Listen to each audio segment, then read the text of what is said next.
વડોદરાનો medical કોલેજનો MBBSનો વિદ્યાર્થી 1 મહિનાથી ગુમ થયો છે. ત્યારે મેડિકલ કોલેજના MBBSના વિદ્યાર્થીના પરિવારમાં પણ ચિંતા ફેલાઈ ગઈ છે. તો બનાસકાંઠાનો 21 વર્ષનો સ્ટુડન્ટ વડોદરાની હોસ્ટેલમાંથી ગુમ થયો છે.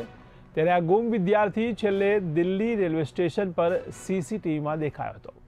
તો દિલ્હી રેલવે સ્ટેશન બહારના CCTV 3 કલાક બંધ હોવાથી કડી મળી શકી નથી. ત્યારે 27 એપ્રિલથી આ વિદ્યાર્થીનો ફોન સતત સ્વિચ ઓફ આવતો હતો. તો ગુજરાત અને વડોદરા પોલીસ માટે મોટો પડકાર જોવા મળી રહ્યો છે. ત્યારે પિતાએ મુખ્યમંત્રી ભૂપેન્દ્ર પટેલને રજૂઆત કરી છે. ત્યારે કેસની તપાસ વડોદરા ક્રાઇમ બ્રાન્ચને સોંપવા માટે પિતા દ્વારા વિનંતી કરવામાં આવી છે. ત્યારે મુખ્યમંત્રીના વડોદરા પોલીસ કમિશનરે તાત્કાલિક તપાસના આદેશ આપ્યા છે. ત્યારે ગુમ થયેલા વિદ્યાર્થીની 1 જૂને MBBSની ATKTની પરીક્ષા હતી, જેમાં દિલ્હી, હરિદ્વાર, ઋષિકેશ અને કોટામાં શોધખોળ કરાઈ છે. ત્યારે હવે મથુરા, વૃંદાવનમાં પણ તપાસ કરાશે. ત્યારે પિતા દ્વારા રાવપુરા પોલીસની ટીમ દિલ્હી જઈ આવી છે. ત્યારે શોધખોળ માટેના તમામ પ્રયાસો ચાલી રહ્યા છે.